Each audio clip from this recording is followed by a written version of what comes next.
Olha, você que está acompanhando a despedida do Papa Francisco, pode ficar ligado aqui na PUC TV. No sábado, a partir das 4 horas da manhã, a gente mostra ao vivo a Missa das Exéquias. Logo depois, o caixão do Papa Francisco será levado pelas ruas de Roma até o local do sepultamento, a Basílica de Santa Maria Maior. E ao longo dessa semana também, durante a nossa programação, você vai ter as notícias atualizadas diretamente do Vaticano. E é para lá que nós vamos agora. Vamos conversar com o padre goiano Vitor Simão. Atualmente, ele mora em Roma para estudos de mestrado em comunicação e participa das cerimônias fúnebres do Papa Francisco. Quero dar uma boa tarde a ele. Boa tarde, padre. Seja bem-vindo. Boa tarde, Jordevá. Boa tarde a todos vocês que nos acompanham pela PUC TV. É uma satisfação poder transmitir uma mensagem, os nossos sentimentos, vivendo aqui esse momento junto de todo o povo que vem para manifestar os sentimentos e oração ao Papa Francisco. Eu queria que o senhor falasse como é que está nesse momento, porque hoje é um dia especial também, até porque foi aberto ao público, né, para visitação, para a despedida do Papa Francisco. Como é que está nesse momento aí no Vaticano? Então, acabei de sair exatamente da Basílica de São Pedro. Tive a oportunidade mais uma vez de estar diante do caixão, do corpo do Santo Padre. Está muito movimentado, porque hoje é o primeiro dia que está aberto a todo o público, né? Nessa manhã aqui de Roma, o corpo foi conduzido da capela da Casa Santa Marta para o altar da confissão, ali diante do altar da confissão, que é o altar principal da Basílica de São Pedro. E às 11 horas da manhã, hora local aqui de Roma, foi aberto então para o público. Tem uma fila muito grande, tem muitas pessoas que passam ali, tem a oportunidade de passar bem pertinho do corpo do Santo Padre, que está exposto dentro do caixão, e podem ali, alguns instantes, manifestar, sobretudo, a sua oração, oferecer a Deus sua oração em sufrágio da alma do Santo Padre. O padre, no início da manhã de hoje, o Vaticano até soltou uma nota dizendo que tinha pelo menos 20 mil pessoas na Praça de São Pedro, mas eu imagino que esse número já está bem maior. Quanto tempo as pessoas estão aguardando para conseguir passar perto de onde está o caixão do Papa Francisco?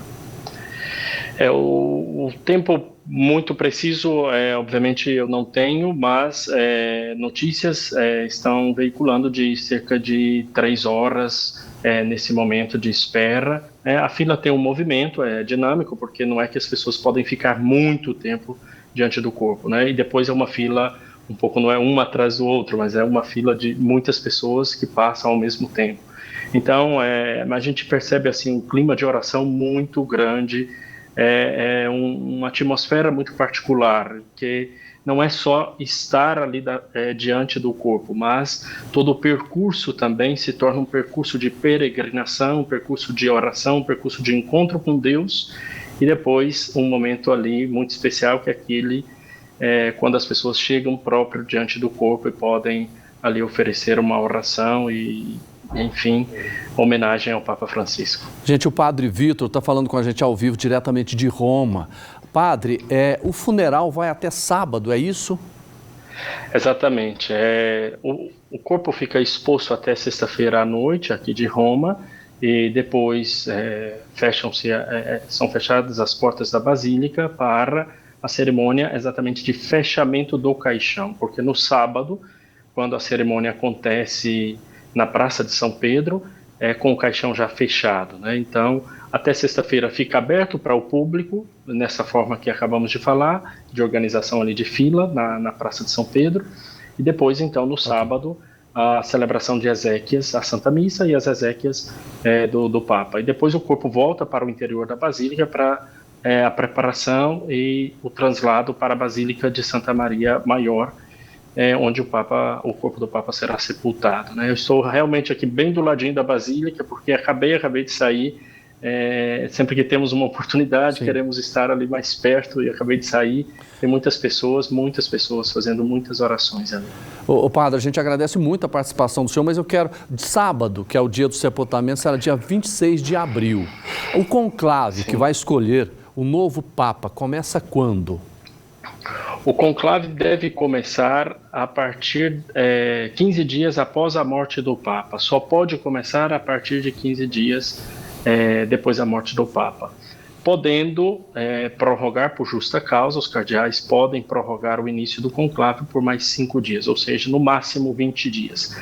15 dias se completa depois da morte do Papa no dia 6 de maio. Então, entre o dia 6 e o dia 11 deve começar o conclave.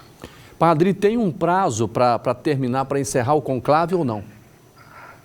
Não tem um prazo determinado, mas hoje eu penso que no passado teve conclave que durou 3 anos, mas o conclave do Papa Francisco foram 2 dias, né? A diferença é que os cardeais têm muito mais sintonia hoje, até mesmo pelas tecnologias, os meios de comunicação, porque o que prepara o conclave é exatamente esse conhecimento de realidade, os temas que a igreja precisa enfrentar, que tudo isso vem tratado nas congregações, que são as reuniões que os cardeais fazem antes do momento das votações. E essas congregações elas acontecem exatamente para discutir esses temas, né, os temas que estão ligados diretamente com a igreja e também os temas que a igreja precisa enfrentar no ambiente da sociedade, né? Então, e os cardeais precisam se conhecer. Então, hoje, a gente sabe que os cardeais se conhecem, um cardeal do Brasil conhece a realidade do leste europeu, um cardeal do leste europeu conhece a realidade da África, ou seja, tem muito mais informações, isso agiliza muito mais o conclave, né? Então, não tem um prazo determinado, mas pegando talvez o último conclave, foram 2 dias para a eleição do Papa Francisco. A gente vai estar acompanhando tudo de perto, sempre quero agradecer ao Padre Vítor Simão, que está falando com a gente ao vivo, diretamente de Roma, e é claro que a gente vai convidar o senhor outras vezes para a gente conversar sobre esse tema tão importante, esse momento realmente fundamental, triste por um lado, né? E a gente vai saber quem que vai comandar, né, os destinos da Igreja Católica no mundo. Padre, um abraço para o senhor, muito obrigado. Muito obrigado a todos vocês.